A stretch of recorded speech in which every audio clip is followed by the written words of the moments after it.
Да, вера – это дар или это выбор наш, когда мы отвлекаемся на Евангелие? So, вы имеете в виду вера как спасительная вера? Ну, Вера, как вера. просто у нас было сейчас на поклонении вопрос. Вера – это дар Божий. А я говорю, тогда где наша ответственность? So, is faith a gift from God or it's human responsibility? Поверить в Евангелие. To believe in a God тогда. Romans 12 is the only verse that talks about faith as a gift. Римлянам 12 глава – это единственный стих, который говорит о вере как о даре от Бога. Long time after many discussions about a lot of stuff. И это уже очень-очень после многих разговоров, посланий к римлянам о многих вещах. And in that context, we're talking about spiritual gifts. И в контексте Римлянам 12 главы Павел говорит о духовных дарах. So apparently there's another gift, the gift of faith, that some people have to do things that other people wouldn't normally do. That's how I've always understood it. Очевидно, что есть какой-то особый дар, духовный дар веры, который позволяет людям делать вещи, которые для других людей невозможны. Это то, как я это понимаю. But in terms of faith, like you're talking about, no, that's not a gift. That's not how it works. В контексте веры как спасения, в контексте, о котором вы говорите, вера это не дар. It's an overkill. Look at God's, He's created us, right? It's an over. It's an overkill to add that God also gives faith on top of it. Да, то есть это уже как бы перебор, добавлять веру ко всему, что Бог и так уже дал. Он создал нас. I mean, He's already made us. Он уже нас He's сотворил. involved with the DNA. Он участвует в создании нашего ДНК, он помогает нам жить, да, поддерживает нашу He's жизнь. involved with the weather and circumstances. Он делает погоду нам, он совершает обстоятельства в нашей жизни. He's given you His word, Он дал нам свое слово, which is the object of your faith. которое является объектом вашей веры. And faith technically is not doing anything. You don't do anything. И вера технически не делает ничего. Вы ничего не делаете, когда So I верите. take it is actually possible for a sinful human being to believe. Поэтому But я it's not a верю, work. что поскольку вера не является делом, то для грешного человека возможно уверовать. And Это не дело. you will never see any verse in the Bible that says that God believes for somebody. И вы нигде не найдете в Библии такого, что Бог за кого-то верит. He may provide the circumstances, the word, Бог может дать обстоятельства, силу, какие-то, подталкивать человека к вере. but He never believes for it. Но никогда Бог не верит за нас. Even in John, the passage in John 6, Даже отрывок в Иоанна 6 главе. God draws them, but people still come. They come. Бог привлекает людей к себе, но люди все равно должны прийти. And then even Acts 13:48, a very so-called Calvinistic passage, those whom God appointed for eternal life, it says, they believe. Да, и Все равно, они поверили. даже вот такой уже супер хардкорный кальвинистский отрывок, да, Деяния 13:48, и все предуставленные к вечной жизни уверовали. So, yeah, this fatalism type stuff is Поэтому вот этот фаталистический взгляд it's just foolishness. на веру, да, что Бог дает все, в том числе веру, это глупость. It's not how the Bible presents itself. Так в Библии ничего не представлено таким образом в I Библии. mean, I was with a guy that, with people that went into a prison. Я был с одним человеком, который посещал тюрьму. He was a big Calvinist, lordship, salvation guy. Большой такой, очень убежденный кальвинист, спасение через господство Христа и все такое. He went to Pastor Breckel's church. He really enjoyed the teaching, thought it was really good. И он посещал церковь пастора Брекла, ему очень нравилось учение, все было Until хорошо. Pastor Breckel told him lordship, salvation is a heresy, then he quit going. Да, но когда пастор Брекл сказал, что спасение через господство Христа это ересь, то он перестал посещать. And so he goes to the prison, and the guys are telling these prisoners, are you one of the elect? И вот он приходит в тюрьмы, евангелизировать в кавычках заключенным и спрашивает заключенных, являешься ли ты одним из избранных? It's just silly. Это глупость. Какой вопрос даёт? Что значит через You tell people the message. Да, говорите Christ людям died for послание. sin. Forget all that. Иисус умер за ваши грехи, забудьте все All right, остальное. most Christians can't take election. Большинство людей не в состоянии вообще понять, что такое избрание. I'm not going to sit there and talk to some unbeliever about election. И уж тем более я не буду сидеть здесь и говорить с каким-то неверующим о том, что такое избрание. That's just... Can I just explain, because this lordship, it's not really well translated. Can I just explain what you mean by saying? Yeah, and then last time I saw that guy, by the way, I saw Да, him. кстати, последний раз, когда я видел вот I этого... saw him at the, he's at Thurston County Courthouse. Where? Thurston County Courthouse. Thurston Court? The Thurston County Courthouse, where I live, the county where Ага, I live. yeah, Right on. Да, последний раз, когда я видел этого человека, он живет в моем районе, And his son was in jail. то его сын был в тюрьме. Just, all that stuff is, that lordship stuff is just foolishness. Все вот это, вся вот эта глупость, да, вот, про то, что... Что это? Сделай Иисуса Господом в своей жизни. Как спастись? Пусть сделай Иисуса Господом в своей жизни. Подчини Ему свою жизнь. Вначале подчинил. At some point you're going to be a hypocrite with that teaching. Рано или поздно с таким учением вы станете лицемером. At least with grace I can fall back on. По крайней мере, на благодать я могу как-то опереться. У меня есть, как бы... I'm a sinner saved by grace. Да, that's it. Я грешник, спасенный по благодати. Точно. Accept it. Принимайте. Just accept it. It's hard. It's hard. Да, примите, это трудно. And, gosh.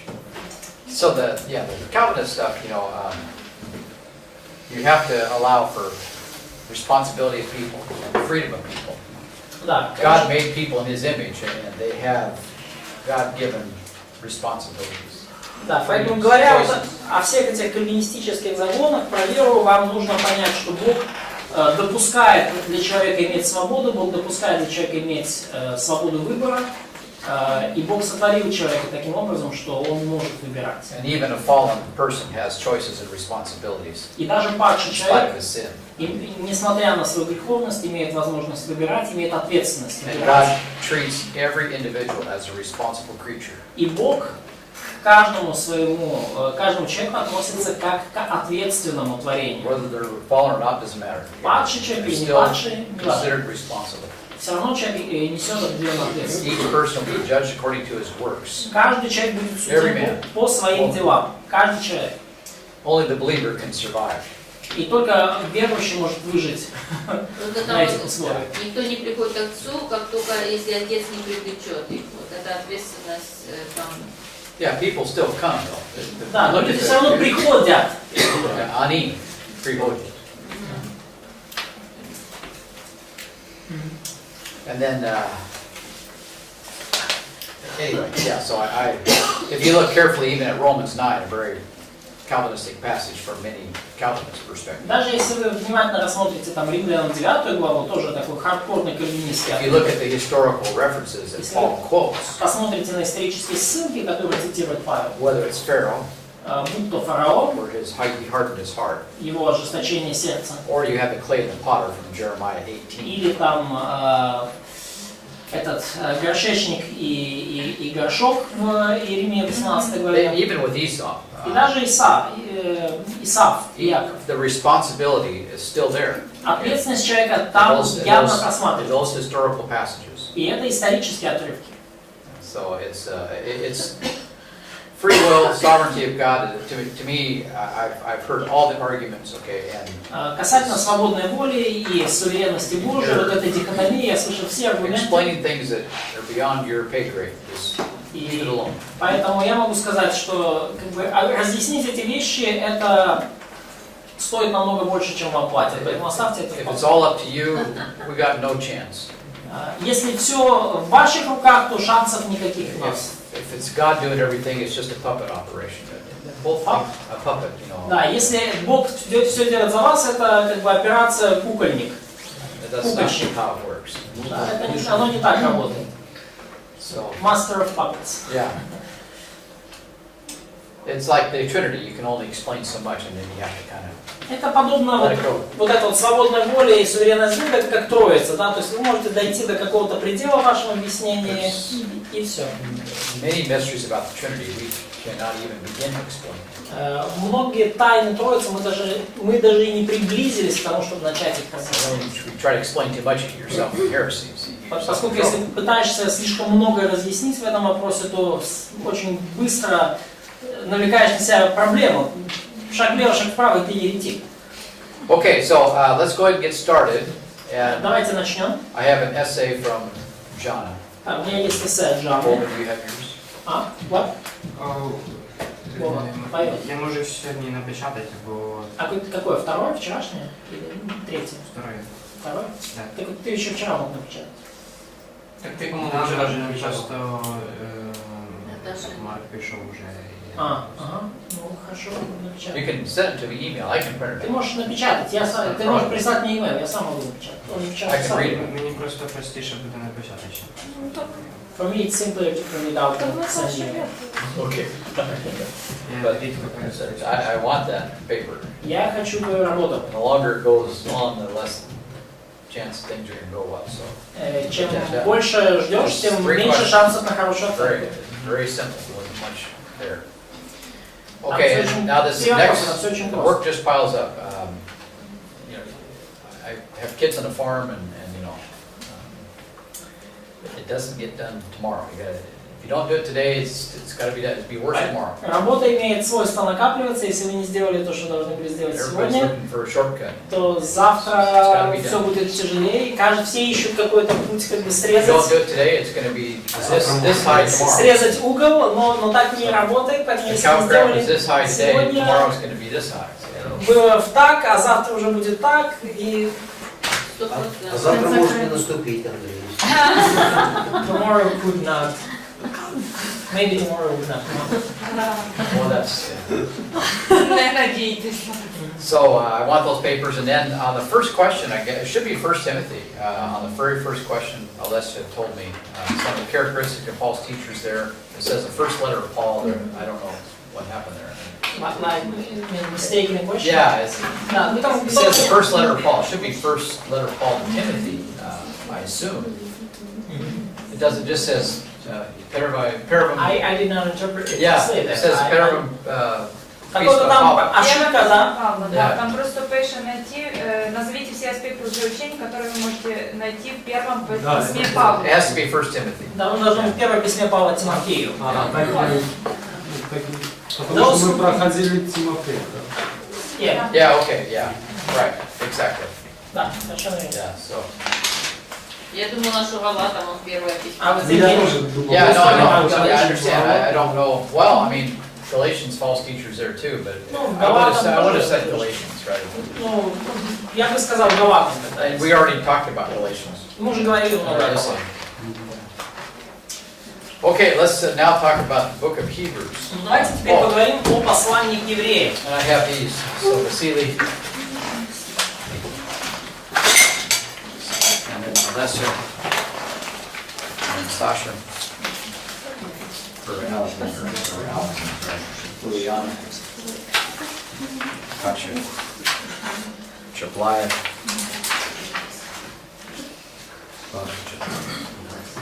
Larissa, Yuri, Nadia. The rest is my stuff, okay. Okay.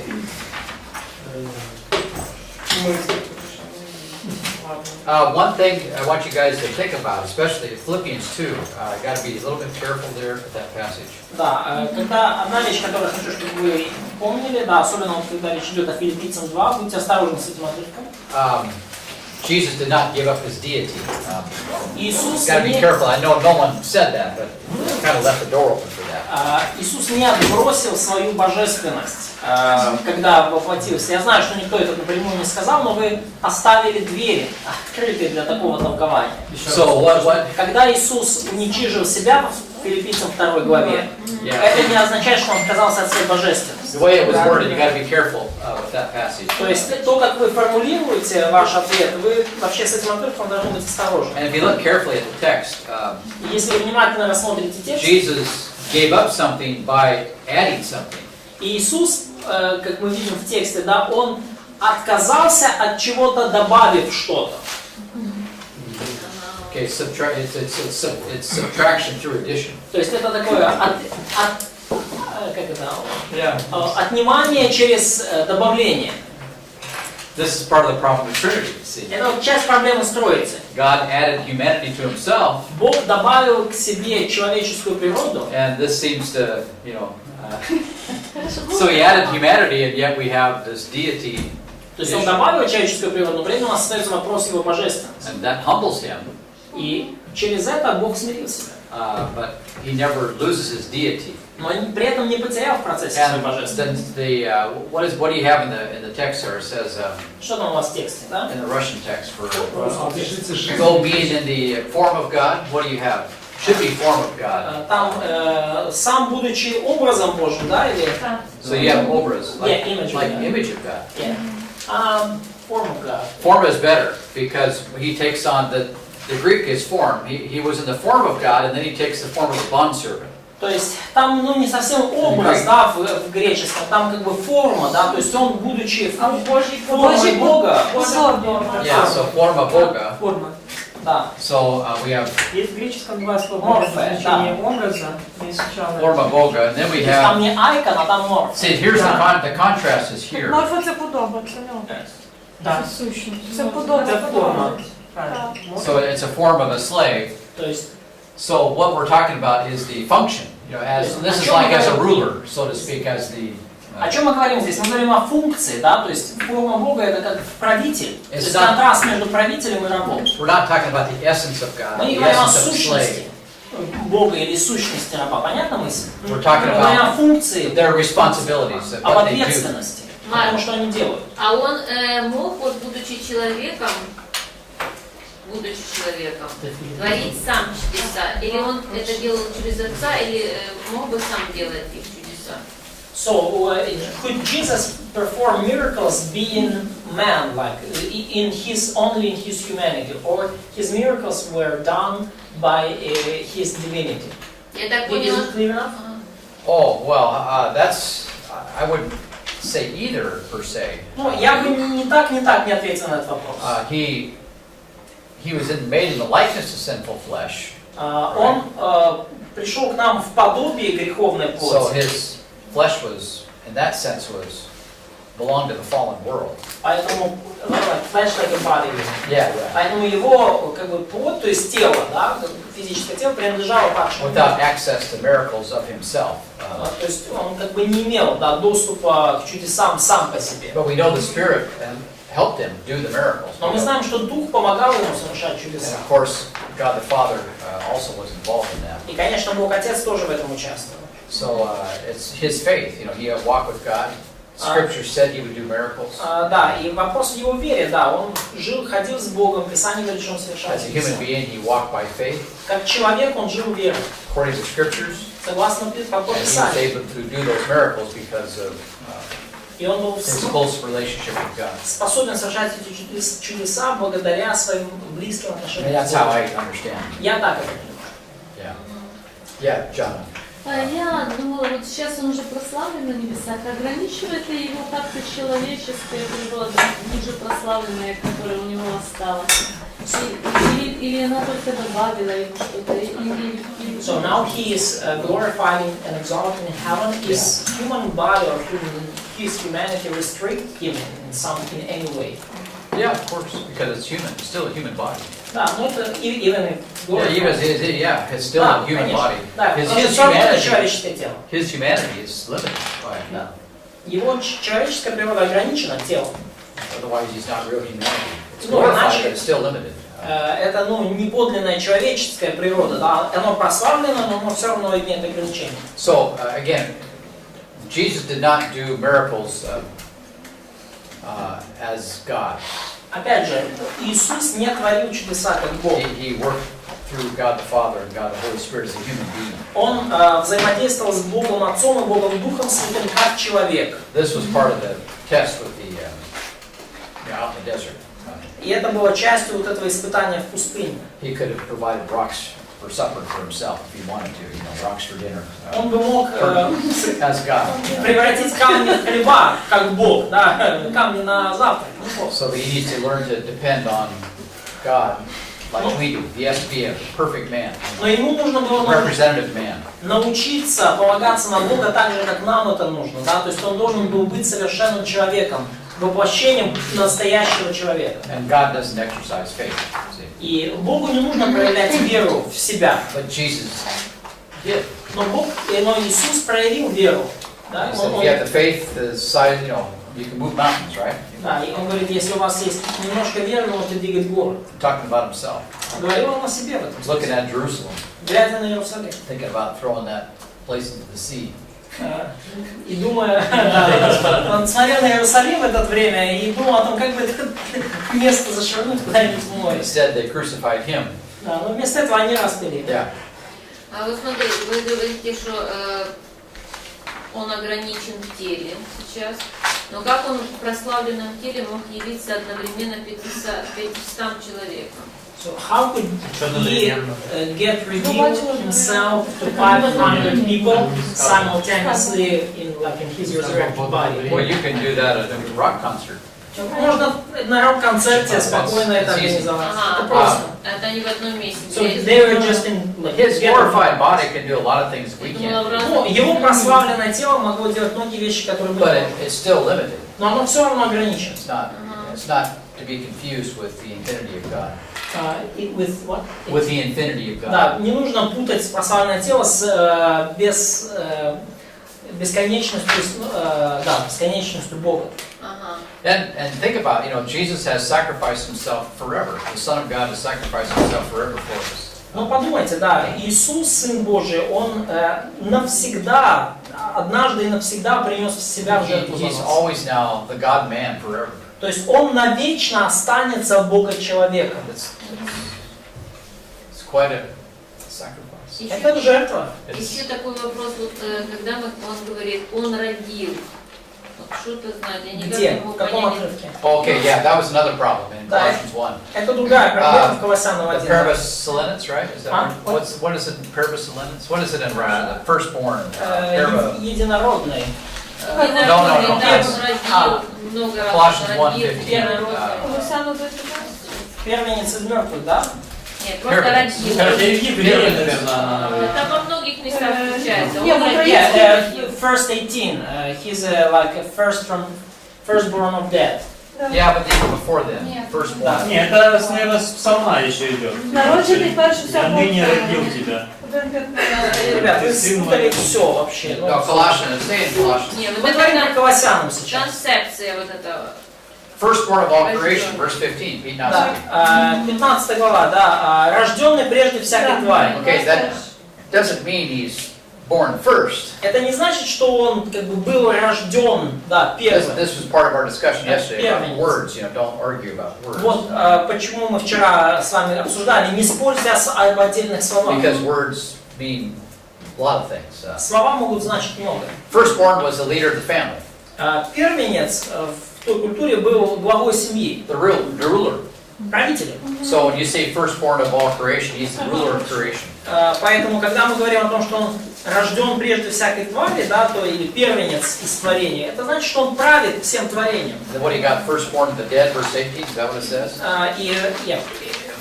Да. Yeah, so Первенец из мертвых, So he's 18. a ruler over death. То есть он также глава над смертью. Of course, resurrection too. I mean, it's Это имеется в виду как бы его воскресение. so that means ruler. Это означает правитель. And remember, Reuben lost the firstborn rights because of sin. Помните, Рувим потерял право первородства, сын Иакова, And then по причине греха, Judah inherited them, right? по причине блуда. И Иуда наследовал право на первородство. But also Joseph got a double blessing. Но также Иосиф получил двойное благословение. He was close to the youngest. И хотя он был едва ли не самым младшим. So firstborn again doesn't mean born first. Поэтому первенец не означает в данном контексте, ну, то есть само по себе первенец не всегда означает рожденный первым. It means to be ruler. Подразумевается глава, This is правитель. part of the discussion in Hebrews. И это часть вот, дискуссии в послании к евреям. Because we are identified as the firstborn.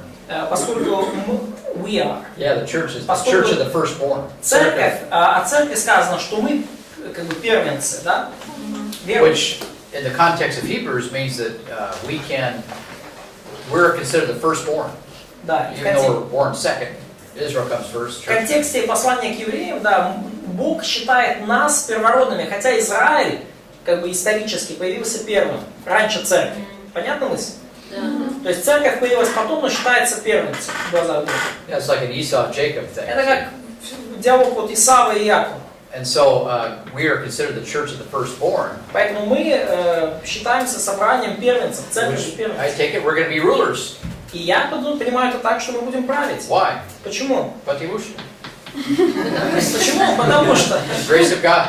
да, благодать Бога. But I also suspect that those firstborn rights can be forfeited through disobedience. Но Which is я part of также the arguments here. подозреваю, что право первородства может быть утеряно через непослушание. Это часть дискуссии в послании к The евреям. firstborn has a double blessing, so to speak. He has the rights of inheritance more than the others. Двойное благословение, он имеет право на наследство больше, чем остальные. But it can be lost through disobedience. Но это можно потерять через But it's непослушание. not salvation. Но это, опять же, речь не о It's спасении. different. It deals with who's in charge. Здесь речь о том, кто будет главным. Not you, Вопрос про форму. Yeah. Кого? Форму? Да, мы знаем такое понятие, как метаморфоза. So we have the question of form. We know yeah. that Это была метаморфоза или это было добавление к форме, когда он стал рабом? So was it the transformation, like a metamorphosis, changing of the form, or that was adding to the, like a form of God, adding the form of? Yeah, I mean, You're not big enough. I'm just again talking to Dr. House. That's a good question. Это хороший вопрос, но поговорите об этом с доктором Уэйнхаусом, когда он приедет. So he, in Philippians 2, he adds a form of a slave and then talks about what he did as a slave. He humbled himself, became obedient unto death. Филиппийцам 2 говорится о том, что он принял, да, образ раба, то есть добавил к форме Бога, форму раба, и говорится о том, что он делал, да, его функция. So it doesn't mean that we're talking about the essence of God. Потому здесь не значит, что говорится о сущности, да, He didn't give up his attributes of deity. Иисус не отказался от своих атрибутов божества. He humbled himself by adding the form of a slave. Он смирил себя, добавив форму, да, функцию раба. That is a subtraction not of essence, but of responsibility. И поэтому Lowered himself to это отнимание не сущности, но ответственности. Да? Он унизил себя, уничижил себя. So yeah, I'm sure that you guys will get into that passage И я убежден, in что вы, Philippians. друзья, доберетесь до этого места He's в an послании. expert on that kind of discussion. Доктор Уэйнхаус, он эксперт в такого рода дискуссии. Farmer from. А я фермер. Есть еще добавочный вопрос к этому. Additional question. Yeah. В нашем случае мы по сути своей грешники. So in our case, we are sinners. Но по благодати мы возрастаем, By меняемся. But by grace we are growing, we are changing. Мы это Transformed by His Да, glory, by да. His grace. Да, преобразуемся, преображаемся. У нас нет Его метаморфоза славу одного в другое. So do we have like metamorphosis going on in our life? Или тоже добавление? Or it's also adding of something? Transformation or adding of something? Well, it's both. I mean, we're a new И то, creation, и то, и right? другое. Мы новое творение. And then that new creation helps us to live transformed lives in our weak bodies here. И это новое творение помогает нам жить измененной, преображенной жизнью в наших слабых телах. And then Paul talks about, what's 2 Corinthians 3 and 4, right? We're transformed from glory to glory. И как Павел говорит во 2 Коринфянам 3:4, мы преображаемся от славы в славу. 2 Коринфянам 3:18. So that's a process. То есть это процесс.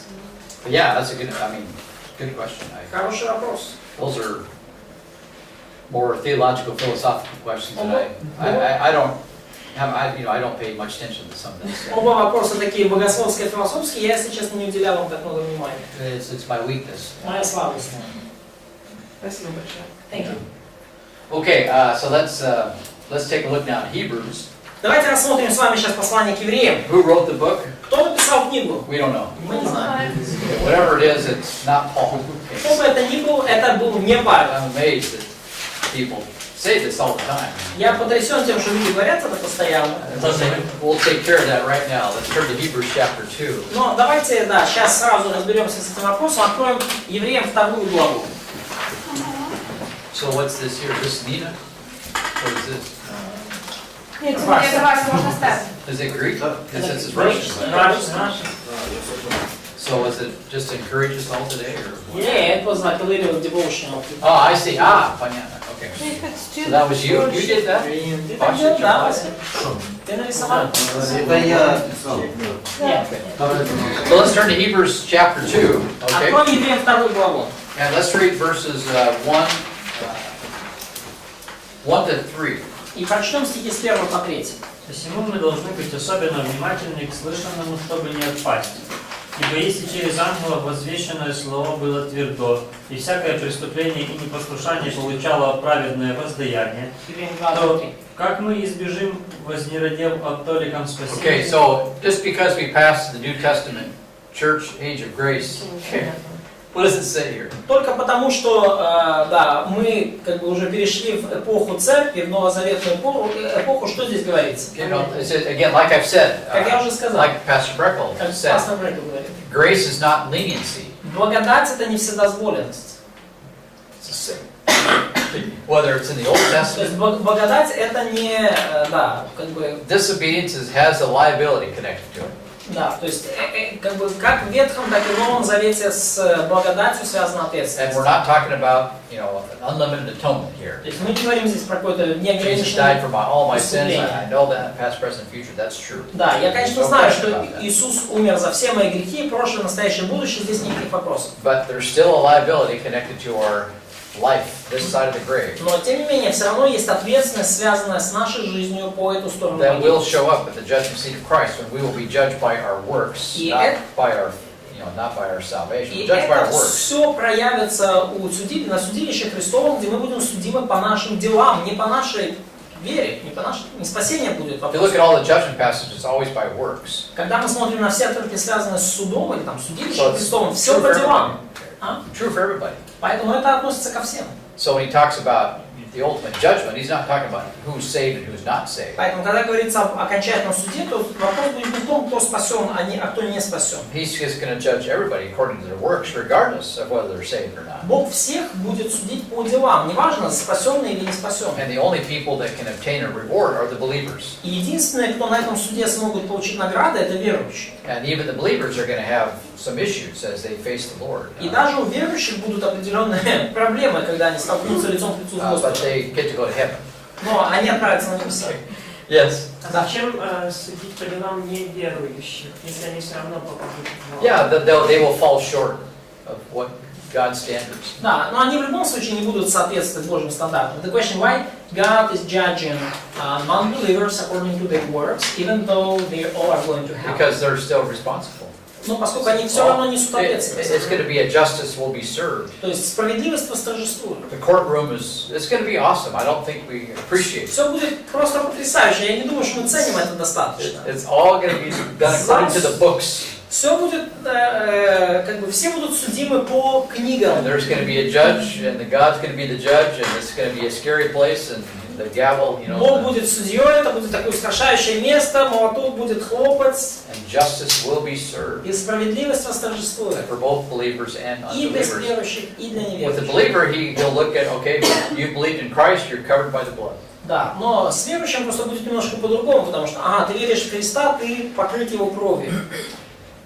However, there are still some things that, okay, you got saved and Все равно есть моменты, да, ага, ты спасен, you acted like the Exodus generation. да, но ты спасен, молодец, но ты как бы поступал в своей жизни как Or поколение исхода. you acted like Abraham. Или ты поступал как Авраам. And so, Maybe what could it be could be the part of answer for that question that there are going to be the measures, the grades, of punishment as. well, that's the other thing too, is there's a very real possibility that there are, you know, even in prison today, you have people that are they're locked in what they call solitary confinement. Some people aren't. It looks like hell is going to be very similar. Даже, ну, опять же, есть как бы аспект степени наказания, то есть даже в современных тюрьмах людей, ну, особо опасных там прячут в одиночку, других нет, и похоже в аду будет примерно как-то так же устроено. There's some interesting verses, and There is actually one, but I can't remember where it's at. There's one verse that even suggests that. Like God, when Jesus is saying that you people from Capernaum, that would be worse for you than Sodom and Gomorrah guys. Yes, you have those kinds of discussions. Да, ну, то есть стихи в Евангелии, когда Иисус говорит, что вам там из Капернаума, кажется, да, But there's even some будет verses хуже, чем в Содоме и Гоморре. that suggest, like Satan and, like the Antichrist even, and the kings are going to be in like a something. Yeah, it looks like it's going to be worse than others. Ну и есть стихи, они говорят, я сейчас могу вспомнить, но похоже, что Сатана, Антихрист и там цари земные, они будут в худших условиях находиться. And then you have a special place for the false teachers that are unbelievers. И особое, походу, darkness, whatever. Место будет также для лжеучителей, для вот всех вот этих вот. Then you have fires. Тьма внешняя. Fires for other people. Is it describing the similar place? I mean, is it? I can't answer. Fire of Gehenna. Yeah, like fires for judgment, in Sheol. Remember in Abraham's bosom. Да, и опять же там. The other side where the rich man, да, вот это. He's burning up even, Да, огонь, Шеол. Вот помните, да, вот эта притча, да, там лона Авраамова и Шеол, и там огонь, и там горячо, и там вот поджаривает крепко. То есть, And then Isaiah talks about hell. It looks like to me, and sort of, you can. But it's like we have these worms that don't die, and we got fire. Исайя тоже говорит про ад, да, вроде бы, да, где там черви, про огонь неугасимый, что там, про Whatever it is, что-то, да. it's not good. Как бы там ни было, ничего хорошего там нет. And probably people will be judged according to their works relative to where they will spend eternity, even in hell. И похоже, что люди будут судимы по своим делам, и их жизнь, да, даже если они проведут свою жизнь в аду, тем не менее, даже пребывание в аду будет зависеть от их дел на земле. I've read one verse that's pretty clear on that, but I can't remember where it was. Один стих очень ясно об этом говорит, но я не могу вспомнить сейчас. Yeah. Ще ти казав за те, що будуть судити по книгах. Просто маєте таке питання, коли було у Ісході 32 глава, Стих. 32 и 33. Прости им грехи их, если нет, то извольте меня из книги твоей, в которую ты вписал. Господь сказал Моисею, того, кто согрешит передо мной, я сглажу из книги моей. Про яку тут книжку, вона якась зв'язана чи... So Exodus 32:33, the Lord said to Moses, the one who sinned against me, I would like delete him or block him out from my book. So what's the book there? You mentioned the books. Yeah, it's in that passage you have books that apparently connected to service. Ну, в данном отрывке очевидно из контекста эти книги связаны со служением. And we don't exactly know what some of these books are for. И мы Multiple знаем, books are mentioned even in Revelation 20. мы не знаем точно, какой там учет у Бога, какие там у него книги. Да? Есть две книги, упомянутые в Откровении 20 главе. Книги дел, книга жизни. Some people have suggested that Отдельная книга. your name is there and then you could get it erased, through your disobedience. But anyway, it's a good question. Хороший вопрос, тем не менее. Да. Ну, то есть, But let's take a look. Let's so get back but it's not a book of life. Yeah. Да. So, Но, то в любом случае, Вова, как бы yeah. это не книга жизни. Ні, я поняв, просто цікаво. Let's turn to Hebrews chapter 2. Но тем не менее, вернемся к нашим евреям. И вторая глава. So again, New Covenant doesn't mean that God is more lenient. Опять же, Новый Завет не означает, то, что у нас Новый Завет, не означает, что теперь Бог стал более как бы расслабленно и как бы вседозволенно ко всем If относиться. the Exodus generation, if they disobeyed and received severe divine discipline, the same would be true for Christians. Поколение Исхода за непослушание получило суровое наказание, то же самое относится и к христианам тоже. And also keep in mind, Hebrews was written to Jewish believers. И также помните, что послание к евреям написано для евреев верующих. So the the illustration is almost direct, it's very... То есть иллюстрация почти вот в лоб бьет им, да, очень конкретно. У вас был какой-то вопрос, Катя? Я, может, потом подойду, спрошу. So keep reading. Читаем дальше. Так как мы избежим, то как мы избежим вознеродел о толиком спасении, которое было сначала проповедано Господом? Okay, so it was first spoken to the Lord, right? Сначала проповедано Господом, да? Right, so that's Jesus, right? Господь это Иисус, да? And then who do we have mentioned? И дальше что? Нас утвердилось слышавшими от Него. All right, so yeah, those who heard, right? Да, дальше следующая ступенька слышавшие, да, от Господа. There we have the apostles or disciples, Апостолы или ученики. Right. and then who was it confirmed to? И кому это, в ком это утвердилось? При засвидетельствовании В ком утвердилось? Третий стих. In us. Yeah, so what, nas or? Нет, вы. Нас. Мы типа. Nas. So that was confirmed to us, and the author considers himself a part of the us. Да, и это утвердилось в нас, и автор послания к евреям как бы включает в себя в этот список нас. He's not the apostles, and he's not Jesus. Поэтому он не апостол явно, и он не Иисус. Paul would never characterize himself as Павел this никогда guy. себя не характеризовал таким образом. Never, ever. Никогда. He says it's my gospel. Он, he said, Yeah, he says this is my он gospel. всегда говорил, что это мое Евангелие. I'm not some second-rate apostle of some kind. Я не какой-то там апостол второго сорта. Просто до того, ну, кто есть автор, просто читаем в Евреям 23 стихе, что он был освобожден вместе с Тимофеем.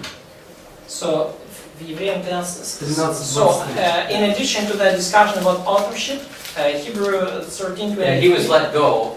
Yeah. Apparently, and then Timothy will be soon released. He was let go with Timothy, like in the same. No, Timothy is not yet released, right? Но Тимофей еще не освобожден в этот момент, да? So he was let out before Timothy. Поэтому автор послания к евреям был освобожден до Тимофея. And they appear to be under some scrutiny from the state authorities. И похоже, что, ну, они оба, автор послания к евреям и Тимофей, проходили какую-то суровую проверку So властями. the author may have been questioned. Maybe He may have been questioned, but that's it. Да, то есть, может быть, автор послания к евреям допросили, но на этом все закончилось. And then Timothy was like just recently released, apparently, right? Но Тимофей был лишь недавно освобожден. But he's not with the author at this point. Но он еще не с автором, да, в данный момент написания. So Timothy has been now released. Итак, Тимофея освободили. If he comes, I will see you. И если он скоро придет, увижу вас. Говорит так. 13:20. So Timothy and him are apparently going to go back to these people. То есть он, автор послания, и Тимофей, очевидно, собираются идти к адресатам, да, к тем, кому написано послание. So who are the people he's writing to? И каким же людям он пишет? Кому он пишет?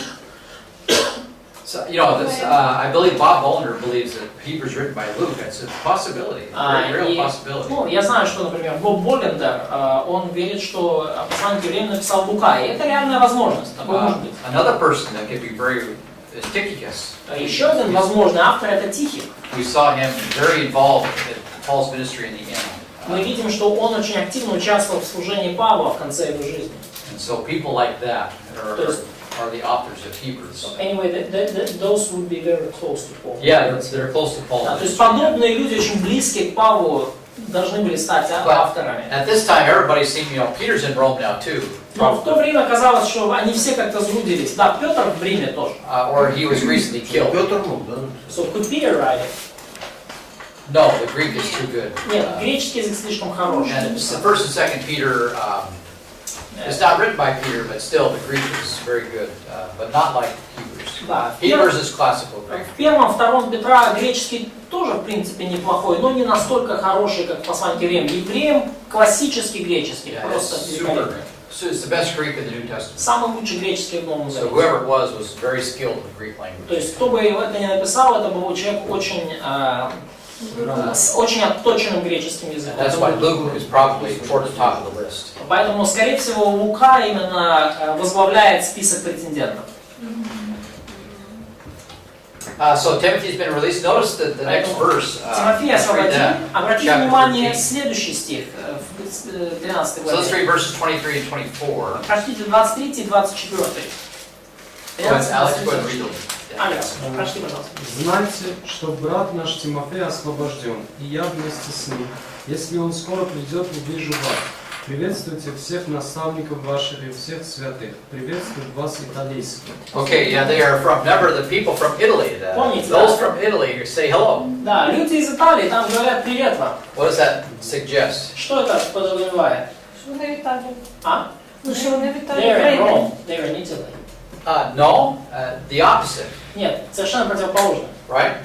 It's like people are in another country. They're in another place right now, but they say hello to people back home. See? То есть эти люди, они сейчас в другой стране, но они говорят привет тем, кто дома. Yeah, the opposite, right? Because he's writing a letter. So those who is letter addressed to, they are not in Italy. Right. They're out of. Yeah. So the author is with Timothy somewhere. Да, то есть смотрите, то есть автор он где-то с Тимофеем, сейчас секунду. And those from Italy give you their greetings. И те, кто из Италии, они шлют вам привет. This also brings up the problem. Was Timothy in Roman prison or where was he? И тут же возникает проблема, был Тимофей в римской тюрьме или где-то еще. If the author is with him, Если автор послания с or ним, if Timothy comes to him, wherever he's coming from, we don't или know. если Тимофей придет к нему, откуда бы он ни пришел. Whatever the case may be, those from Italy В каком бы ни случае то ни было, то вот эти вот итальянские could very well be Cornelius and Aquila, for example, Вполне могут or быть. people like them. Например, Корнилием или Акилой Прескилой или кто-то подобный. So what does that mean? It means Что это that значит? he's writing to people Что это значит, что он пишет людям, that are probably from Italy. He's writing to Italy. He's writing to, Который to people in Rome, probably. пишет людям в Риме, да. Он пишет людям в Рим, людям в Италию. So the people that are with him, they say, hey, say hi to those people that Да, are. то есть люди, которые вместе с автором, там, типа как Корнилий, там, Акила Прескила, они говорят, о, передай привет нашим в Риме. So it's probably written to Roman Christians, Jewish Roman Christians, Jewish Christians in Rome. Скорее всего, это написано христианам, евреям, живущим в Риме. Да, почему вас? Probably. Да, на суть, вітають вас ті, хто в Італії. Тому So можете how could it be like you are Наоборот, вроде приветствуют вас итальянские. только что объяснили. Ну, только что Давайте объяснили. слушаем, да, то есть can I just explain what you said just Yeah, fine. То есть идея в том, что люди, которые родом из Рима, да, родом из Италии, шлют привет тем, которые находятся вне Италии. Шлют привет тем, кто в Италии. Ну, как я, да, то есть как я, например, как бы передаю привет, да, вот тут белорусы вам, другим белорусам передают привет. Well, I've done that. Да, но я это делаю So тоже. he had a friend that translated for me, У меня есть друг, который переводит меня. and I told him, I'm working with Andre, and he says to say hello Да, то есть from here, from да, то есть я, например, когда приезжаю в Беларусь, я говорю, вот вам привет от Андрея из Беларуси. Да? And I met him at the last metro stop in Minsk, on the way to Могилев. Да, то есть я At the airport. встретил на последней Авдоне в Пинчуке. Yeah, so something like that is going Да, on. то есть Yes, встречу very- человека в Минске, да, то есть Да. который вот меня отклонил, сказал, привет тебе от Андрея, который из Беларуси. Можно Сам он не в вопрос? Беларуси, сам он в Киеве, привет из Киева. Насчет вот этого я все еще не въезжаю. Вот этот третий стих, он говорит, сначала проблема Господом, Да, это Иисус. Да. ну и сказано, в нас утвердила слышавшими от Него. Мгм. То есть мы были те, кто от Него слышали. Нет, нет. Those who heard are the apostles. Те, кто слышали, это апостолы. Right. Ну, Слышали непосредственно. те, кто слышали от Него, ну в нашем Нет, тексте. And then this message, Это послание. it's a message. Это послание.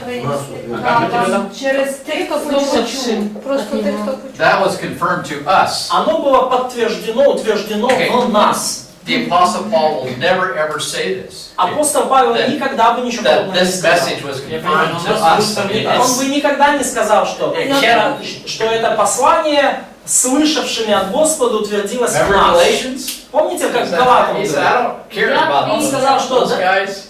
the Jerusalem triumph, you know, Чихать я хотел на всех, кто там в Иерусалиме, ну не чихать, но this is my gospel.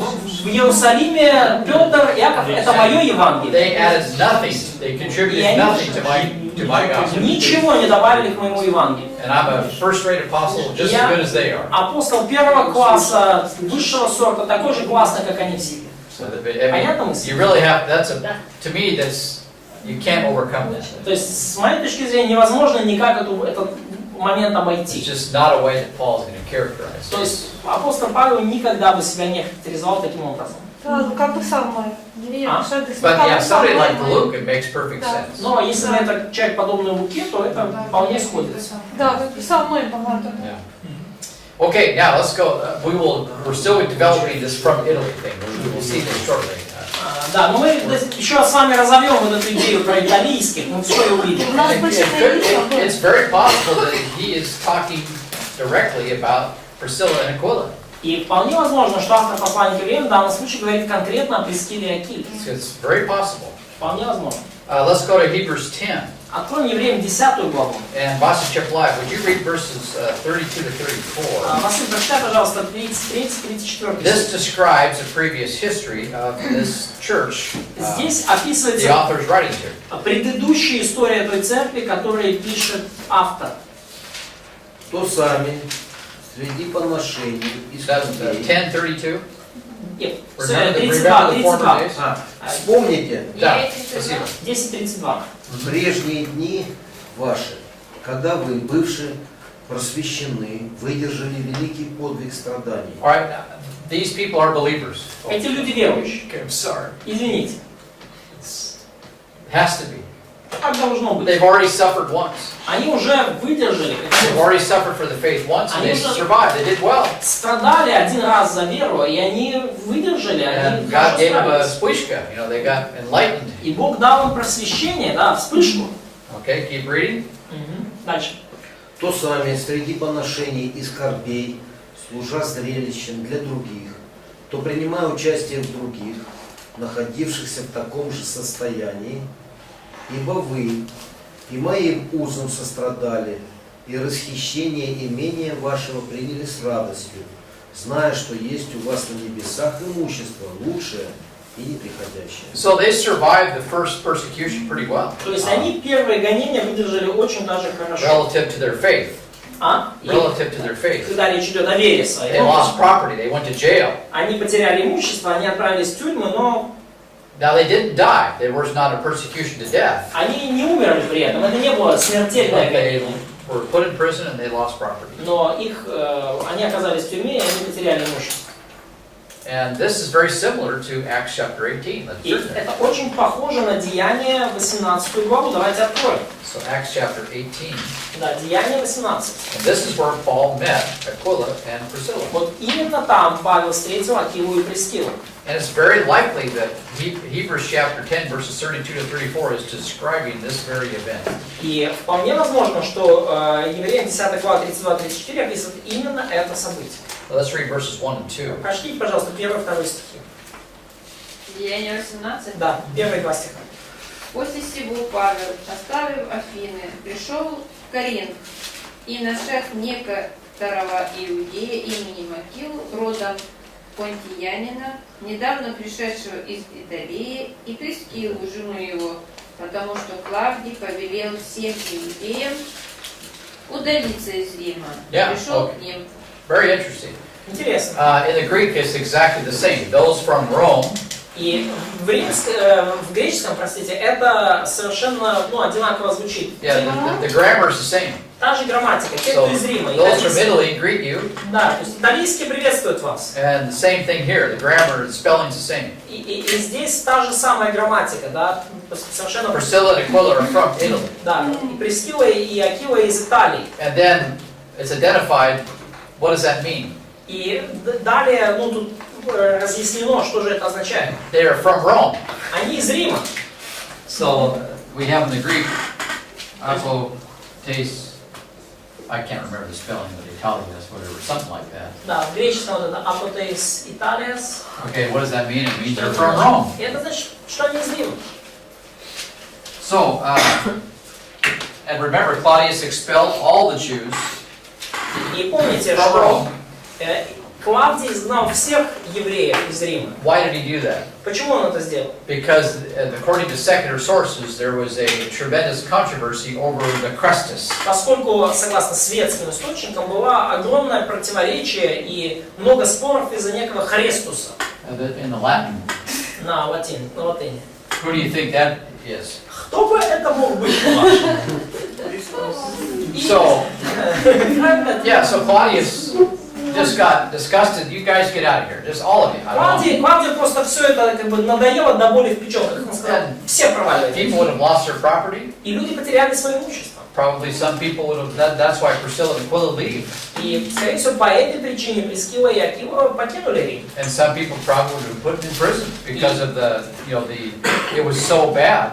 Некоторых людей, по всей видимости, Probably даже violence, like we see. заключили в тюрьму. Видимо, все было достаточно сложно, может быть, даже насилие какое-то Paul имело was. место. Remember, Jesus says, "I've come to divide Как families." с Павлом это было. И помните, Иисус говорил, что я пришел, чтобы разделить So all the семьи. Jews are fighting amongst themselves now over the Christus, Все евреи схлестнулись друг с другом по поводу Христуса. and it got to be so out of control that Claudius just started arresting people and started.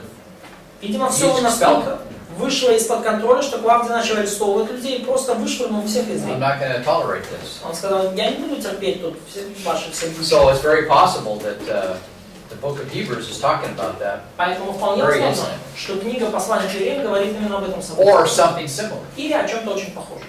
But the fact that he's writing to people in Italy Но тот факт, что он пишет людям в Италии, and those from Rome, as we see here, it might be the exact same event.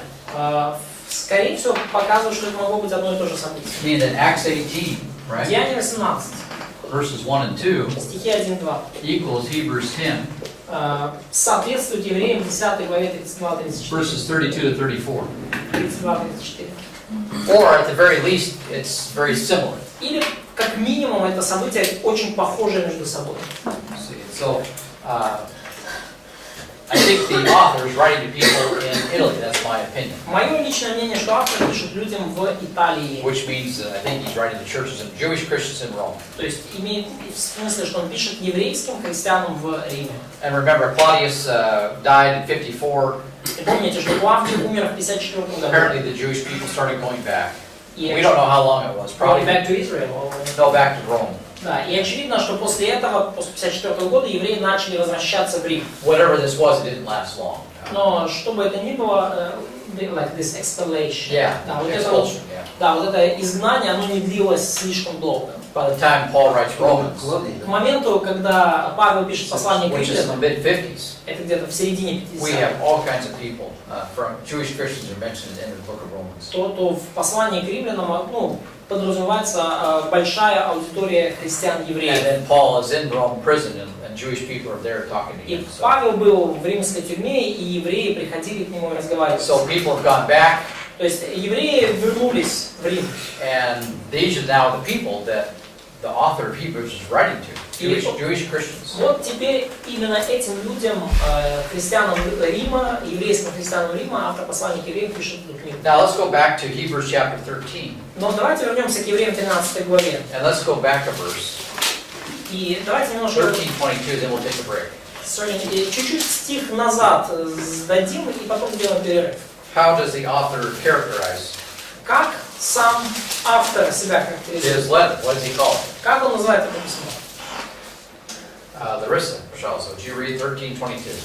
Давайте 13-22, пожалуйста. Да. Прошу вас, братья, примите сие слово увещевания. Yeah. Я же немного и написал вам. So he calls it a word of exhortation. И он называет это письмо словом увещевания. So this is kind of a different kind of a letter. Немножко другое письмо, другое послание. It's not typical like Paul's letters. оно не похоже на типичное письмо Павла. Now, what is a word of exhortation? Что такое слово увещевания? Well, let's go to Acts 13. Ну давайте откроем Деяния 13 главу. So Acts chapter 13. Деяния 13. Paul goes to Pisidian Antioch Павел приходит before he в goes into Galatia area Антиохию Писидийскую перед тем, как зайти на Галатийскую on территорию. his first missionary journey. Во время своего первого миссионерского путешествия. Деяния 13. And he goes into the synagogue there. Заходит в синагогу там. And then notice here verse 15, И обратите внимание 13-15. на 15 стих, Деяния 13-15. В течение закона и пророков начальники синагоги послали сказать им: мужи, братья, если у вас есть слово наставления Oh, народу, interesting. It's the same in the Greek. Да, в греческом одно и то же. Одна слово пути. У нас и там слово пути, слово утешения. In Ukrainian it's better. It's Oh, okay, word yeah, of thank you. comfort Yeah. in both cases. Word of exhortation in Да, Greek. слово увещевания. Да. Comfort is, В греческом. word of exhortation means both warning and Comfort. encouragement, but emphasizing warning. Да, но и вот это вот слово увещевание, да, в греческом, оно подчеркивает одновременно и предупреждение, и ободрение, но с некоторым акцентом, ударением на предупреждение. In Hebrews. Ну, послание к евреям. But there is a lot of encouragement in Hebrews too. Но в евреям As второй well. главе много ободрения тоже. We kind of overlook them because of the warnings.